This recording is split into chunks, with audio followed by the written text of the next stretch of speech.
दर्शकों, सत्य कहानियों, रूहानी कहानियों के अंतर्गत आज मैं एक और कहानी आपके सामने लेकर आ रही हूँ।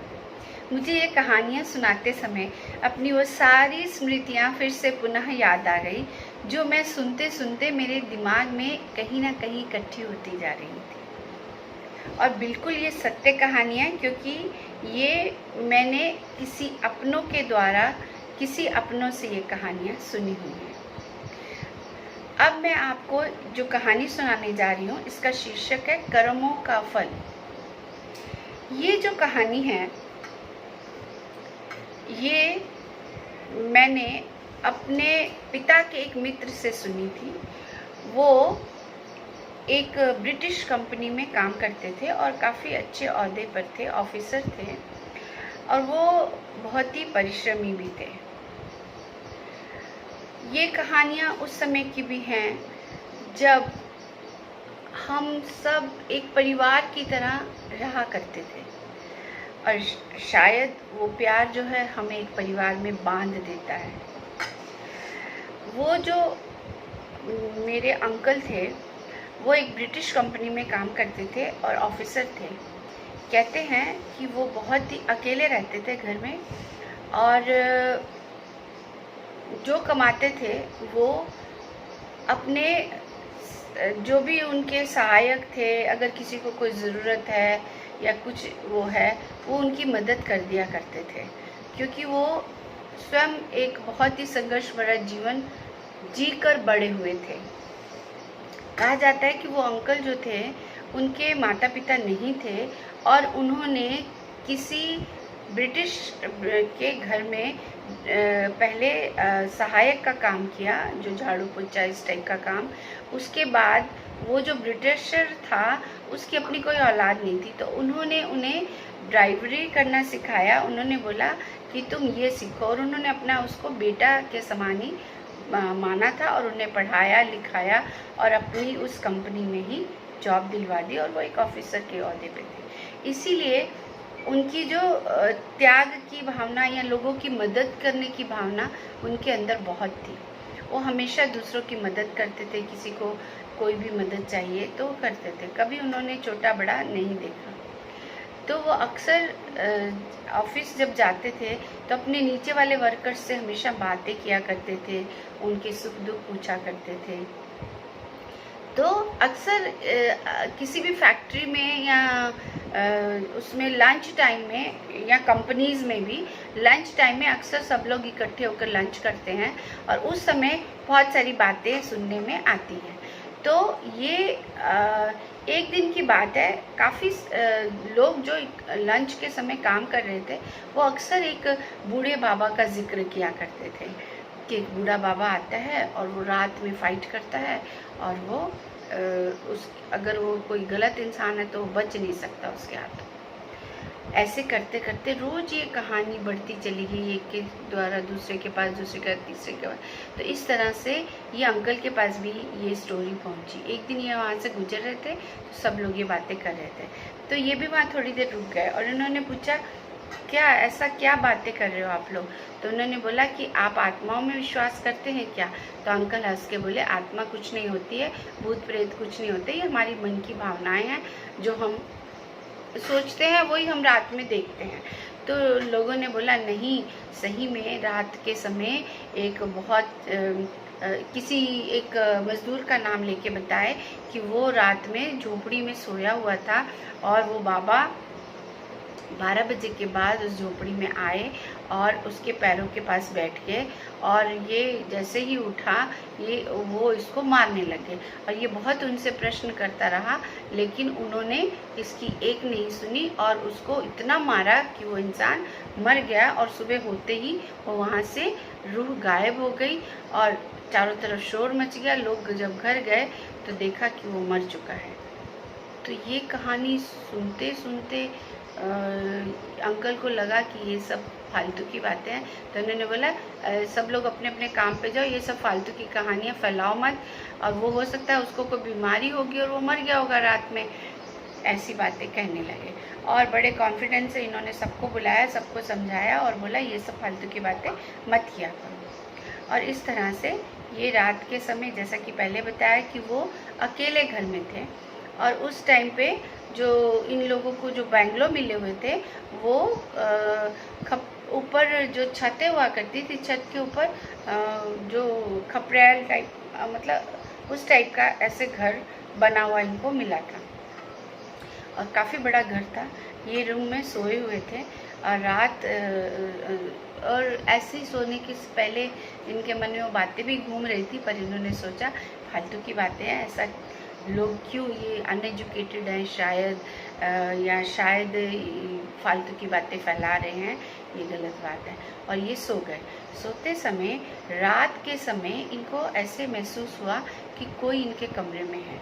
जैसे इनकी नींद खुली तो इन्होंने पाया कि वो बाबा जो हैं इनके पैरों के पास बैठे हैं। सफ़ेद रंग का पूरा ऊपर से लेकर नीचे तक का गाउन पहना हुआ था, लंबी सी दाढ़ी थी, वो भी बिल्कुल सफ़ेद थी और वो इनको घूरे जा रहे थे गुस्से में। तो ये उठ के बैठ गए और पूछा, अरे बाबा तुम हो क्या जो सब जिसकी आज बातें कर रहे थे? उन्होंने एक भी उत्तर नहीं दिया और इनको ये फिर पूछने लगे कि तुम ऐसे क्यों हो और कौन हो, तुम वास्तव में आत्मा हो क्या? जब ऐसा बोला तो वो थोड़ी सी दूर हो गए। ये उनको पकड़ना चाह रहे थे लेकिन उनको पकड़ नहीं पा रहे थे, पास महसूस होने के बावजूद ये पकड़ नहीं पा रहे थे। और इन्होंने बाबा से पूछा और मन ही मन इनको थोड़ा डर भी लगने लगा कि यह आदमी तो जहाँ भी जाता है उसकी मृत्यु हो जाती है, अर्थात मेरी आज मृत्यु बिल्कुल निश्चित है। पर ये थोड़े निडर टाइप इंसान थे और इन्होंने कभी किसी का बुरा नहीं किया था, इसलिए ये थोड़े स्ट्रांग भी थे, सच बोलते थे और निडर भी थे। और इन्होंने क्या किया, उसको बोला कि बाबा तुम कौन हो, बोलो, तुम अपना नाम बताओ और तुम ये सब क्यों कर रहे हो, तुम लोगों को क्यों डरा रहे हो? और ऐसा कुछ होता नहीं, तुम वास्तव में कोई इंसान ही हो जो लोगों को डराकर अपना कोई ना कोई मकसद सिद्ध करना चाहता है।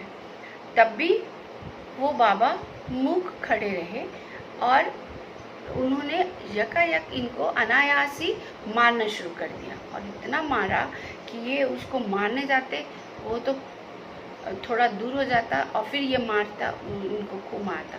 बहुत सारा मारने के बाद फिर इन्होंने अचानक, इनके मन में एक बात आई, इन्होंने तुरंत अपनी सिगरेट सुलगाई। कहा जाता है कि भूत और प्रेत सिगरेट, लोहा, इन सब चीज़ों से थोड़ा दूर हो जाते हैं, ऐसा माना जाता है। तो इनके मन में ये बात कहीं ना कहीं आई और इन्होंने सिगरेट सुलगाई। जैसे इन्होंने सिगरेट सुलगाई, वो इनकी चारपाई से उठ तो गए थोड़ी दूर जाकर, लेकिन खड़े हुए, गए नहीं वहाँ से। अब ये भी कितनी देर सिगरेट सुलगा के रखते, डर के मारे तो सिगरेट भी नहीं पी जा रही थी। फिर इन्होंने बुझाया बेटा, वैसे ही वो फिर से आके इनको बहुत मारा, मारते मारते बहुत बोलते, मैंने बहुत चिल्लाया बहुत, लेकिन मुझे ऐसा लग रहा था कि मेरे गले से आवाज़ भी नहीं निकल रही। अपनी तरफ से वे पूरी तरह चिल्ला रहे थे लेकिन इनके गले से बिल्कुल भी ऐसा उन्हें फील हुआ कि आवाज़ ही नहीं निकल रही थी। और इस तरह से उन दोनों में खूब लड़ाई हुई, खूब झगड़ा हुआ, बहुत मारा, इनका पूरा शरीर सूज गया, इतनी ज़ोर ज़ोर से इनको मार पड़ रही थी। और अंत में ये लड़ते लड़ते, ये भी अपनी तरफ से लड़ रहे थे, अब उनको लग रही थी कि नहीं, ये इनको एहसास नहीं हुआ, लेकिन खूब झगड़ा हुआ दोनों में, ये भी लड़े वो भी लड़े।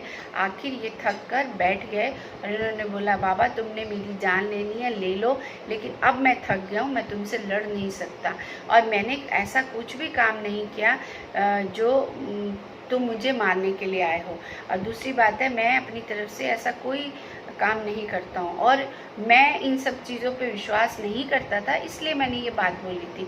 और आपको अगर उसका गुस्सा लगा और आप मेरे पास आए हो प्रतिशोध लेने के लिए या मुझे मारने के लिए, तो अब आपके हवाले हूँ मैं, आपको जो करना है कर लीजिए, लेकिन अब मैं आपसे नहीं लड़ सकता क्योंकि मुझ में हिम्मत ही नहीं बची है। उसके बाद इनको ऐसा लगा कि जैसे दूर से कोई आवाज़ सुनाई पड़ रही हो, जैसे कोई बहुत दूर से बोल रहा हो, ऐसी आवाज़ इनको सुनाई पड़ी कि देखो मैं तुम्हें केवल इसलिए छोड़ रहा हूँ क्योंकि तुम्हारे कर्म बहुत अच्छे हैं, तुमने कभी किसी को कोई दुख नहीं पहुँचाया, हमेशा दूसरों की मदद की है। और आज से मैं और तुमसे एक वायदा लेना चाहता हूँ कि तुम जितनी हो सके दूसरों की मदद करो, केवल दूसरों की मदद की वजह से मैं तुम्हें छोड़ के जा रहा हूँ, नहीं तो मैं कभी किसी गलत इंसान को छोड़ता नहीं हूँ। मैं उसको जो जितने गलत कर्म करते हैं उन्हीं के पास में जाता हूँ और उनकी मृत्यु निश्चित है, क्योंकि उन्होंने पाप किए हैं और मैं उनका विनाश करने के लिए ही आता हूँ। मेरी आत्मा को तभी शांति मिलती है जब मैं ऐसे लोगों का विनाश कर सकूँ। और मैं तुम्हें छोड़ के अभी मैं जा रहा हूँ और तुम हमेशा इसी तरह अच्छे कर्म करते रहना। और इतना कहते हैं कि जब वो बाहर गया बाबा, ऐसा लगा कि जैसे बहुत तेज कोई आंधी आई है और कोई ऐसे बाहर गया और ऊपर की जो छत की जो कच्ची वो खपरेल जो होती है वो दन दन दन दन गिरने लग गई। और अड़ोसी पड़ोस, तब तक थोड़ी सुबह हो चुकी थी और सुबह के 4 बज चुके थे और वो धन धन की आवाज़ से सारे पड़ोसी इकट्ठे होकर दौड़े आए और घर में आकर दरवाज़ा खटखटाने लगे। इन्होंने उठ के दरवाज़ा खोला और सबको इतनी ज़ोर से चिल्लाए कि मैं पूरी रात चिल्लाता रहा, कोई मेरी मदद के लिए नहीं आया। और अब जब मैं ये हुआ हूँ तो सुरक्षित हूँ, तो अब सब दौड़ कर आ गए। तो सबने बताया कि हमें कोई आवाज़ रात में सुनाई नहीं दी, हम तो केवल वो खपरेल गिरने की आवाज़ से दौड़ कर आए हैं। हमने सोचा पता नहीं क्या हो गया, और इस तरह से वो दौड़कर सारे इकट्ठे हुए और उनकी मदद करने लगे, उनको धास बनाने लगे। सबने मिलकर उनको पानी वानी दिया और उनकी पूरा शरीर जो था मार की वजह से सूजा हुआ था, फिर चेहरा भी बिगड़ा ही लग रहा था। और सबने पूछा, जब थोड़ी उनको ढास बंधाया गया, थोड़ा समय बीतने के बाद सबने पूछा अब बताओ क्या हुआ। तो फिर क्योंकि उस कॉलोनी में ब्रिटिश जो कंपनी थी वो उन्हीं के क्वार्टर्स थे उस कॉलोनी के, इसलिए सभी लोग एक दूसरे को जानते भी थे और सभी को ये घटना का पता था कि इस तरह कोई घटनाएं आजकल के दिनों में हो रही हैं। तो उन्होंने पूछा कि क्या हुआ, तब इन्होंने बताया कि आज मैं जो तुमको बात कर रहा था और कि ऐसा कुछ होता नहीं, और सही में ऐसे एक बाबा आज पूरी रात मुझे मारते रहे और मेरे पास भी आए थे, लेकिन मुझे छोड़ के। तो सब लोग बोलने लगे कि आप बच गए, ये बहुत बड़ी बात है और वाकई में आप एक अच्छे इंसान हैं, दूसरों की मदद करते हैं, इसीलिए शायद आज हम सबके बीच में जीवित हैं। दोस्तों, ये कहानी एकदम सच्ची है, क्योंकि वो अंकल को मैंने भी सुना था उनसे, और ये जो उनके परिवार के सदस्यों द्वारा अनेक बार ये कहानी दोहराई गई। जब भी कोई बात कहानियों की होती है तो हम सब ये कहानी ज़रूर दोहराते हैं। और अब ये मैं नहीं समझ सकती कि उन्होंने उस टाइम क्या महसूस किया, उनके मन में क्या आया, उनके दिमाग में क्या आया, पर ये घटना जो है उन्होंने स्वयं महसूस की है और स्वयं बताई भी है। धन्यवाद दोस्तों, मुझे उम्मीद है ये कहानी आपको अवश्य पसंद आई होगी। इसी के साथ मैं इसका समापन करती हूँ। धन्यवाद।